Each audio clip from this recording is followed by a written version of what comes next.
파이널 주제인데 이게 저희가 집단 면역에 대해서 이제 좀 이야기를 해 봤으면 합니다. 그 요즘에 계속 집단 면역 이야기 되게 많이 나오잖아요. 근데 단어 자체가 굉장히 어려운 단어인 것 같아요. 좀 신선한 단어이기도 한 것 같아요. 그렇죠. 최근에 접했던 그런 단어인 것 같고요. 뭐 이렇게 면역학을 하셨던 분들이 아니면 사실 이렇게 좀 들어보기 힘든 단어인데 그 집단 면역이라고 하는 것 자체가 처음으로 이렇게 저희가 이렇게 논문이라든지 이런 부분들에 저희가 등장을 한 거는 1930년대에 그 에드리히라고 하시는 분이 그 볼티모어에서 홍역과 관련되어진 역학 조사를 하시면서 그 많은 어린애들이 홍역에 걸리고 또 면역이 형성되고 난 이후에 어떤 일정한 기간이 지나니까 새로운 감염자들이 일시적으로 감소하더라라고 하는 어떤 그런 기록에서 그 표현을 이제 좀 저희들이 집단 면역이 형성된 거라는 표현을 쓰셨다고 하시더라고요. 그러면서 이제 처음으로 이제 집단 면역이라는 개념이 나오기 시작했는데 사실은 홍역은 그 이후로도 1960년대까지 백신이 나오기 전까지는 사실은 이제 이렇게 컨트롤이 안 됐죠. 컨트롤이 안 됐죠. 네네. 그리고 나서 이제 백신이 나오고 나서 백신 접종을 이제 다 했죠. 하고 나서 이제 거의 그 집단의 한 92% 정도쯤이 면역이 형성이 되고 나서부터 이제 완전 통제 가능한 상태로 됐다고 하더라고요. 그리고 이제 그런 어떤 배경을 이제 가져와서 1970년대 이제 천연두가 또 전파력이 강하지 않습니까? 그렇죠. 홍역이나 천연두 같은 경우들이. 그러니까 그런 것들 이제 천연두를 이제 그 포위 접종이라는 방식, 그러니까 발생했던 사람들을 그 주민을 중심으로 해서 전체를 다 이렇게 접종을 하는 방식, 이제 그런 방식으로 해서 이제 또 저희들 이제 집단 면역을 저희들이 달성했다라고 하는 그런 방식이 저희들이 우리가 지금 많이 알려져 있는 집단 면역의 역사라고 저희들이 합니다. 그렇죠. 그 집단 면역이 사실 지금 우리가 좀 개념이 많이 아직까지 완벽하진 않잖아요. 되게 어색하고요. 네. 아무래도 이제 딱 뭔가 이 단어에 대한 네. 의미 자체가 여러 가지의 어떤 의미를 삼축하고 있다 보니까 뭔가 좀 들어도 참 애매하고 좀 아직까지 이해가 안 되는 부분들이 조금 있기는 해요. 그렇죠. 네.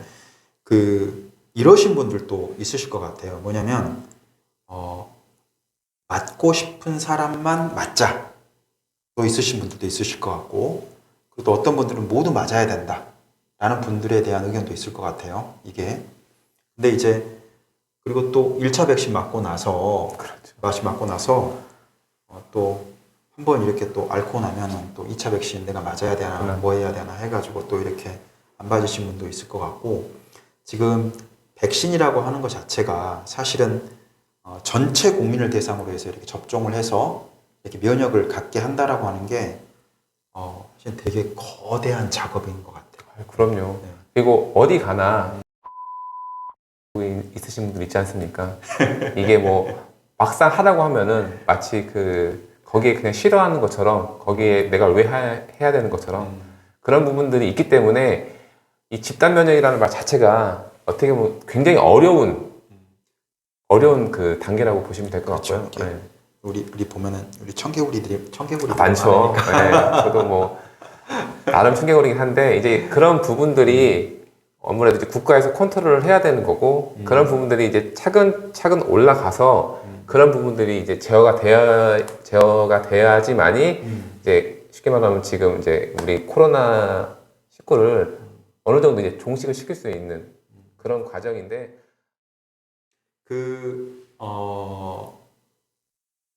저희들이 집단 면역이라고 하는 부분이 이렇게 좀 다른 말로 보면은 자연 면역이라고도 하더라고요. 자연 면역이라고 하는데, 그런 백신이 나오기 전에는 어떤 식으로 자연 면역이 형성이 됐느냐라고 한다면, 한번 이렇게 예를 들어보면은 저희가 어떤 한 마을에 예를 들어볼게요. 한 마을에 우리가 1000명 정도가 거주하고 있었다라고 했을 때, 한번 이렇게 풍토병이 이렇게 딱 막 스치고 지나가고 나면은 일반적으로 그 풍토병에서 저희들이 그냥 자연적인 면역력이 생기시는 분들이 지나가고 나서 뭐 특별한 약이 없이 그냥 이렇게 그냥 그게 다 100% 노출되고 이렇게 한번 지나가고 나면은 보통 한 23% 정도쯤 되시는 분들이 만약에 자연 면역력이 생겼다라고 한다면 저희들이 일반적으로 그냥 홍역의 예를 들어봤을 때 23% 정도쯤의 자연 면역력이 생기신 분들을 제외하고서 그렇다라고 한다면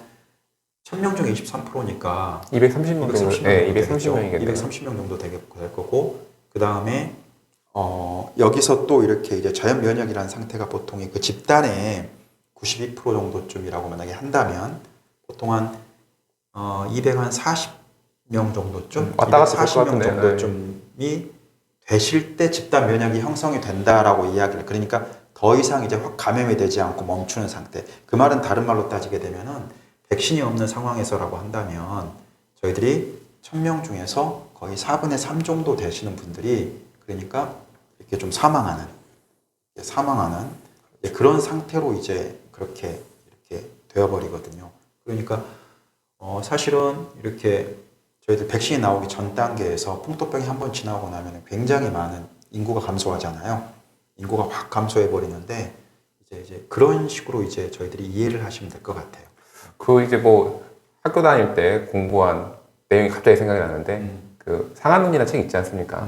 상한론이라는 책에서 어느 파트인지는 모르겠어요. 뭐 기억이 확실히 안 나는데 일단은 풍토병이 지나고 나면은 30% 정도만 남고 나머지 사람들은 다 그냥 죽어버리는.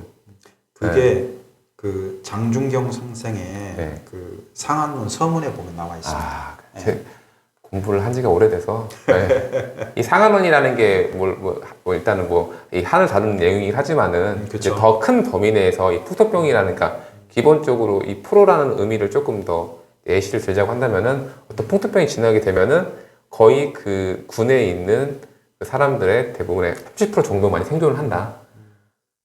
그런 내용도 예전에 있는 것처럼 있었으니까. 실제로 보게 되면은 자신들 일가 친척 200명이 있었는데 풍토병이 한번 지나가고 나서 7할이 돌아가셨다고 하거든요. 그러니까요. 7할만 기억을 하네요. 7할. 140분 정도가 돌아가시고 나머지 분들만 이렇게 살아남았다라고 하는데, 그거를 그냥 이렇게 간단하게 이런 집단 면역의 역사 그렇죠. 논리랑 한번 비교를 해보면은 조금 어느 정도 저희들이 이해가 되는 측면도 있습니다. 네네. 근데 집단 면역을 할 때 제가 이제 이런 말씀 드린 이유가, 저희가 이렇게 집단 면역이라고 하는 부분은 사실상 그러니까 좀 이미 그 역사적으로 저희들이 많이 검증됐고 유효성이 많이 검증됐다. 그렇죠. 이제 검증됐다. 여기까지는 이제 오케이. 맞는 말인 것 같고요. 근데 특이했던 게, 우리가 작년 보게 되면 제가 스웨덴 같은 경우에 집단 면역을 이야기를 하잖아요. 그때가 백신이 나오기 전이잖아요. 백신 나오기 전이죠. 네, 전이죠. 근데 조금 의아해하지 않으셨나요? 저는 솔직히 너무 자연주의적인가 이렇게 생각하셨어요?